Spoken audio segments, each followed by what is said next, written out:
Hello दोस्तों, आपका स्वागत है हमारे यूट्यूब चैनल इनिशियल लर्निंग में। दोस्तों, ये हमारे वर्ल्ड ज्योग्राफी कोर्स की चौथी क्लास है और आज हम इसमें डिस्कस करेंगे स्ट्रक्चर ऑफ अर्थ के बारे में, यानी हमारी पृथ्वी आंतरिक संरचना कैसी प्रकार की है। देखिए, जब हम पृथ्वी की बात करते हैं तो हमने पृथ्वी की बाह्य संरचना के बारे में हमने जान लिया कि हमारी पृथ्वी गोल है। तो अब हम देखेंगे कि अंदर से हमारी पृथ्वी किस प्रकार से है। देखिए, जब हम पृथ्वी की आंतरिक संरचना को हम मूलभूत से 3 परतों के रूप में विभाजित किया जाता है। जो हमारी पृथ्वी है उसकी आंतरिक संरचना को मूलभूत से 3 परतों के रूप में विभाजित किया जाता है, जिनमें जो हमारी सबसे ऊपरी परत होती है उसे हम क्रस्ट के नाम से जानते हैं। उसके बाद हमारा मेंटल आता है और उसके बाद कोर आता है। इस प्रकार से हम पृथ्वी को 3 मूलभूत परतों में बांटते हैं, क्रस्ट, मेंटल और कोर के माध्यम से।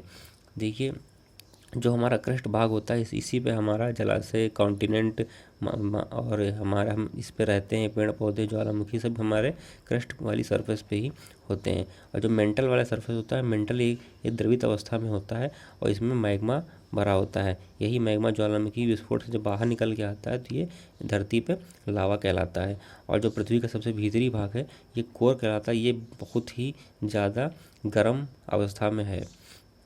फिर हम आगे देखेंगे इसके बारे में। देखिए, क्रस्ट ये हमने बताया ये हमारी पृथ्वी का बाहरी ठोस हिस्सा है जो आमतौर पर 840 किलोमीटर मोटा होता है, भंगुर प्रकृति का है और पृथ्वी का आयतन का 1% और पृथ्वी का 0.5% द्रव्यमान क्रस्ट से बना हुआ है।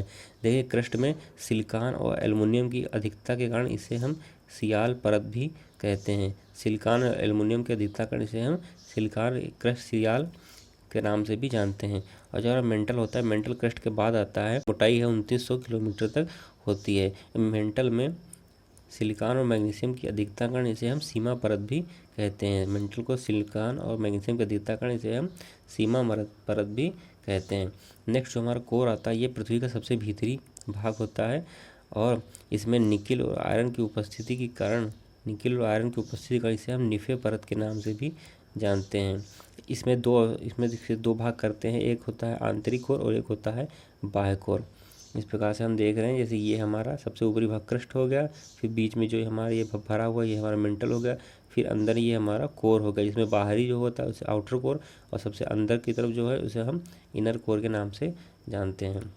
दोस्तों, हमने क्रस्ट, मेंटल और कोर के बारे में जाना कि पृथ्वी को 3 भागों में बांटा जाता है। अब ये 3 जो परतें होती हैं एक दूसरे से जहाँ पर अलग होती हैं, उस विभाजनकारी लाइनों के अलग अलग नाम होते हैं, जिन्हें हम इस डायग्राम से देख सकते हैं। देखिए, जो हमारा क्रस्ट होता है, क्रस्ट में जो सी की सरफेस है और हमारी जो लैंड की सरफेस है उसके बीच में जो विभाजनकारी रेखा होती है या असंबद्धता जिसे हम कह सकते हैं, वो हमारी कॉनरॉड डिसकंटिन्यूटी के नाम से जानी जाती है। उसे हम क्या कहते हैं, कॉनरॉड डिसकंटिन्यूटी के नाम से जानते हैं। उसी प्रकार से जो हमारा क्रस्ट और हमारा मेंटल, ये हमारा देखिए ये हमारा क्रस्ट है, ठीक, और ये हमारा यहाँ तक हमारा मेंटल है। तो देखिए, क्रस्ट और मेंटल के बीच में जो विभाज्यकारी रेखा होती है उसे हम मोहो डिसकंटिन्यूटी कहते हैं, यानी क्रस्ट को मेंटल से मोहो डिसकंटिन्यूटी अलग करती है।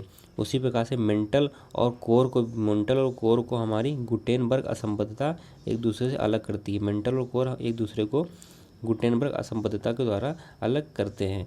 तो इस प्रकार हमने देखा कि 3 है जो हमारी मेजर जो असंबद्धताएं थी जिनके द्वारा हम क्रस्ट, मेंटल और कोर को अलग कर रहे थे, वो हमारी होगी कॉनरॉड असंबद्धता, मोह असंबद्धता और गुटेनबर्ग असंबद्धता। ये तो हमारी 3 मेजर हो गई। इसी के साथ अगर हम मेंटल और कोर को भी अलग अलग भागों में बांट दें, क्योंकि जो हमारा मेंटल होता है वो द्रवित अवस्था में होता है, लेकिन जो ऊपरी मेंटल होता है वो थोड़ा ज़्यादा द्रवित अवस्था में होता है, जिसके कारण हमारी जो क्रस्ट जो होती है ये मेंटल के ऊपर तैरती रहती है, जैसे बर्फ़ पानी के ऊपर तैरती है। ठीक उसी प्रकार से जो हमारा लोअर मेंटल होता है ये थोड़ा सा गाढ़े प्रकार का होता है। और जो हमारा कोर होता है इसे भी हम 2 भागों में जब बांटते हैं तो उसे हम जो बीच में विभाजनकारी रेखा होती है उसका अलग नाम है। जैसे हमारा अपर मेंटल और लोअर मेंटल को जो बीच में विभाजनकारी रेखा होती है उसे हम रैपिड डिसकंटिन्यूटी के नाम से जानते हैं। उसे हम क्या कहते हैं, रैपिड डिसकंटिन्यूटी। उसी प्रकार से जो हमारा कोर होता है, कोर का आउटर कोर और इनर कोर हमारा बिल्कुल ठोस है, आउटर कोर थोड़ा सा कम ठोस है। तो इनके बीच में जो असंबद्धता पाई जाती है या जो इनके बीच में विभाजनकारी लाइन है उसे हम लेहमान कंटिन्यूटी कहते हैं। ये सब वैज्ञानिकों के नाम के आधार पर रखे गए हैं, इसलिए आपको ऐसे याद करना पड़ेगा।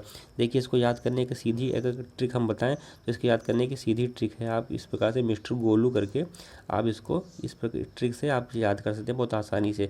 सबसे पहले आपको याद रखना कि आपको कॉनरॉड डिस्कन्टिन्यूटी सबसे पहले पड़ेगी, उसके बाद एम से आपका हो जाएगा मोहर डिस्कन्टिन्यूटी, और आर से हमारा आपका हो जाएगा ये रैपिड डिस्कन्टिन्यूटी, फिर जी से हमारा आपका हो जाएगा ये गुटेनबर्ग असंबद्धता, और एल से आपका हो जाएगा लेहमान असंबद्धता। इस प्रकार से आप इन जो असंबद्धताएं हैं इनको आप क्रम से याद कर सकते हैं मिस्टर गोलू के नाम से। यानी कि सबसे पहले कॉनरॉड डिस्कन्टिन्यूटी आपको याद ही करना पड़ेगा, फिर एम से मोहर डिस्कन्टिन्यूटी, फिर आर से रैपिड डिस्कन्टिन्यूटी, फिर जी से गुटेनबर्ग डिस्कन्टिन्यूटी, और एल से आपका लेहमान असंबद्धता।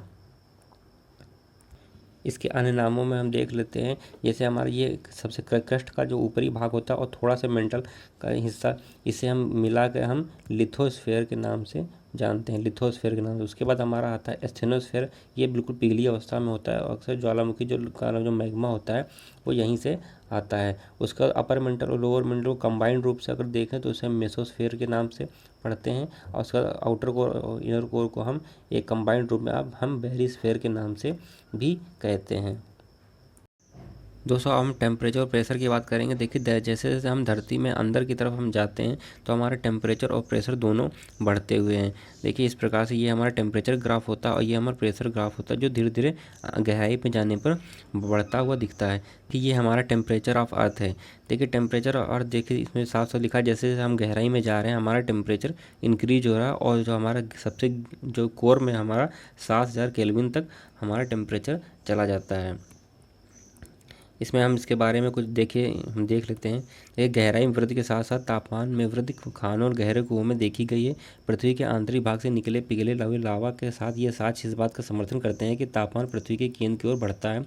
विभिन्न अवलोकनों से पता चला है कि तापमान में वृद्धि की दर सतह से पृथ्वी के केंद्र की ओर एक समान नहीं है, या कुछ स्थानों पर तेज है और अन्य स्थानों पर धीमी है।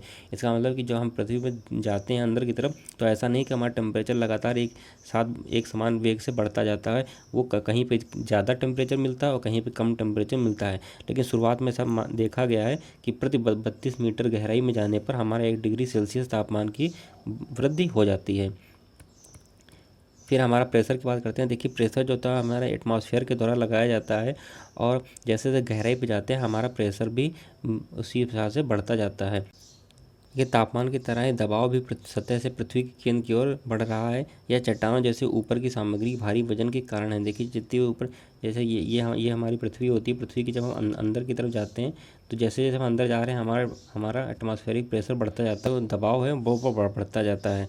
ये सब चट्टानें जो हमारी हैं और जो पृथ्वी का सतह है, ये भी हमारे ऊपर दाब डालती है। एक अनुमान लगाया कि गहरे भागों में दबाव बहुत अधिक है, जो समुद्र तल पर वायुमंडल के दबाव से लगभग 3 से 4 मिलियन गुना अधिक। यानी समुद्र तल पर जब हम देखते हैं तो वहाँ पर दबाव बहुत ही ज़्यादा है, 3 से 4 मिलियन गुना एटमॉस्फेरिक दाब के बराबर है। और उच्च तापमान पर नीचे की सामग्री पृथ्वी के हिस्से के केंद्र की ओर पिघल जाएगी, लेकिन भारी दबाव कारण ये पिघली हुई सामग्री ठोस रूप में प्राप्त, जैसे हम देखते हैं कि हमारा जो कोर होता है वो ठोस रूप में होता है। लेकिन कहा जाता है कि क्योंकि इतना ज़्यादा नीचे तापमान हमारा बढ़ रहा है, तो उस हिसाब से तो हमारा कोर जो है पिघला हुआ होना चाहिए, लेकिन कोर हमारा पिघला हुआ होना चाहिए, लेकिन हमारा कोर पिघला हुआ क्यों नहीं है? क्योंकि इसका सीधा कारण ये है कि हम जैसे गहराई में जा रहे हैं, हमारा टेम्परेचर तो बढ़ रहा है, लेकिन साथ साथ हमारा जो दबाव वो भी बढ़ रहा है। उसी दबाव कारण जो हमारा कोर है वो पिघली हुई अवस्था में ना होकर एक ठोस आकृति के रूप में मिलता है हमें।